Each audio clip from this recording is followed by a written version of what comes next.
It was supposed to be a simple blind date, the kind where two strangers meet, pretend to like the same coffee, and then walk away pretending it meant nothing.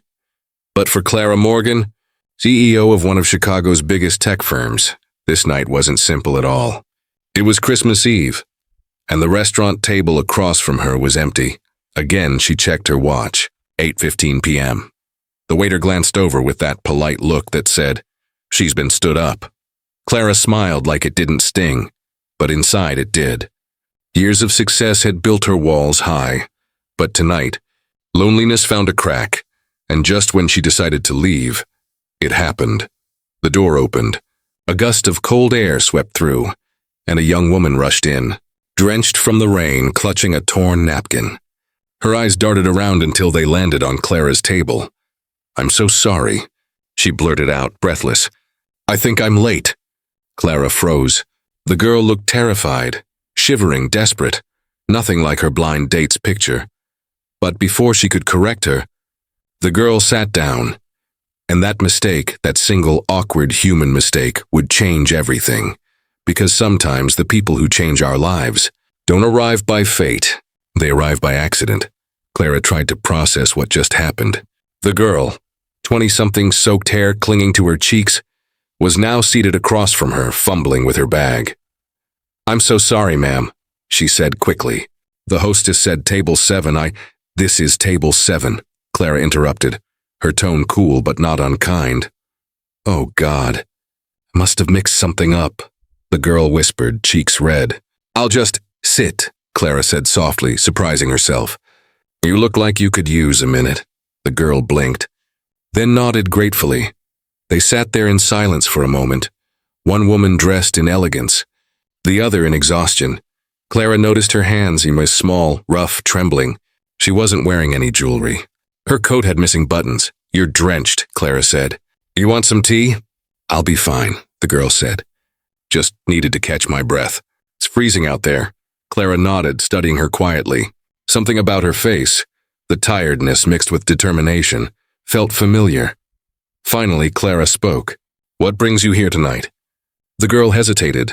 "I was supposed to meet someone. About a job." "A job?" "Yeah," she said, forcing a smile. "But I guess it was just another fake ad." "Happens a lot lately," Clara frowned. "Fake ad? People online pretending to hire, then ask for money for training. Stupid. I fell for it once, not again." Clara's chest tightened. "That's awful," the girl shrugged. "It's life. Anyway, sorry again for intruding." But Clara didn't want her to leave. "Not yet. What's your name?" she asked. "Lena," the girl said softly. "Lena Carter." "I'm Clara," Lena smiled shyly. "You look like a Clara." "And you," Clara replied, "look like you need a warm meal." Lena laughed quietly. "Can't argue with that." They ordered soup and coffee. And for the first time in months, Clara felt human again. The restaurant was half empty now. Snow fell outside, soft against the glass. "So, Lena," Clara asked, "what kind of job were you looking for?" "Anything, really," she said. "I've been working at a diner and cleaning offices at night. My daughter's 5, so I can't do long hours." "You have a daughter?" Clara asked, surprised. Lena nodded proudly. "Yeah, her name's Rosie, smart as a whip, talks more than the radio." Clara smiled faintly. "Sounds like a handful." "She is," Lena said with a soft laugh. "But she's my reason to keep going." Clara's eyes softened. "You're doing all this alone?" Lena nodded. Her dad left before she was born. "I learned pretty quick not everyone who promises forever means it." Clara looked down. "Yeah, some of us learned that the hard way." Lena tilted her head. "You sound like you've been there too." "Once," Clara said quietly. "But I decided love wasn't for me." Lena chuckled. "Then what's left?" "Work, success, control?" Lena smiled gently. "You know, control's just an illusion. One bad day, and the universe reminds us who's really running things." That line hit Clara harder than she expected. She studied Lena, her honesty, her calm, her courage. She hadn't met anyone like her in years. "Do you still want a job?" Clara asked suddenly. Lena blinked. "What?" "Come to my office tomorrow. I think I can use someone like you." Lena stared, unsure if it was a joke. "You're serious?" Clara smiled. "I'm the CEO of Morgan Tech."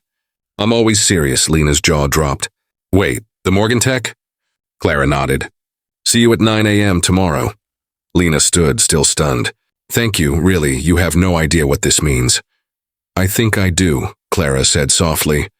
As Lena walked out into the snow, Clara whispered, maybe it's not too late to believe again. The next morning, Lena walked into Morgan Tech's glass tower, overwhelmed by the sleek floors, the smell of coffee, and the sound of success. She spotted Clara standing near the elevator. Morning, Clara greeted. Morning, Lena said nervously. I hope you don't regret this yet. Clara smiled. You're early. That's already a good sign. Over the next weeks, Lena worked as a temporary assistant, organizing files, greeting clients, and running errands. She wasn't polished, but she had heart. Everyone noticed. Her laughter echoed through the office, her warmth lightened the mood, and even Clara's cold exterior began to thaw. Sometimes, Clara found herself watching Lena from her office, wondering how someone with so little could bring so much peace. But one evening, as they left the building together, Clara saw Lena checking her phone. Worry on her face. Everything okay? Clara asked. Lena sighed. My daughter's birthday's tomorrow. I ordered her a small cake, but rent's due. I might have to cancel it. Clara's heart sank. She won't mind, kids forget. Lena smiled sadly. Maybe, but I'll remember. That night, Clara sat in her penthouse staring at the city lights and made a decision. The next morning, she called the bakery. Hi, this is Clara Morgan from Morgan Tech. There's a small pink cake reserved under Lena Carter. Please deliver it today. I'll cover everything. But don't mention my name. That evening, Lena opened her apartment door and froze.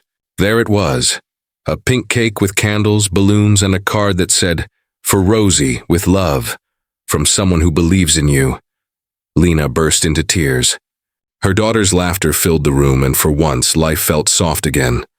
At work the next day, Lena hugged Clara. Someone sent my little girl a cake, she said. Whoever it was, they made her whole week. Clara smiled, holding back her tears. That's wonderful. She turned away quickly, because if Lena looked too close, she'd see the truth in her eyes. Weeks passed. The office changed. People smiled more. Even Clara laughed again. One afternoon, Lena handed her a small envelope. Inside was a child's drawing. Stick figures holding hands. At the top, it said, Mommy's boss is an angel. Clara stared at it, her throat tight. That's from Rosie, Lena said.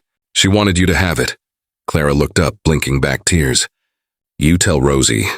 Angels make mistakes too, Lena frowned. What do you mean? Clara smiled faintly. You'll see. Later that evening, she finally told Lena the truth. About the cake, the card, everything. Lena's eyes filled with tears. Why didn't you just tell me? Because I didn't want you to think it was charity, Clara said. You've given me more than money ever could. Lena smiled softly. What's that? Faith, Clara whispered. In people again. A month later, Lena invited Clara to Rosie's small birthday party at their apartment. Pizza, balloons, laughter. Nothing fancy, but everything real. Rosie ran up and hugged Clara instantly. You're Mommy's best friend. Clara froze for a second, then smiled. I guess I am. That night, as they all laughed and danced in the tiny living room, Clara realized, for the first time in her life, she felt at home. Not in her penthouse, not in her company, here. With them later that night, Clara walked outside, looking up at the city lights. Her voice was calm, reflective. We spend our lives chasing success, money, perfection. But sometimes all we need is one real moment. One person who reminds us what it means to care again. She smiled, whispering into the cold air, Thank you, Lena, for sitting at the wrong table. Kindness doesn't need timing, it just needs a heart.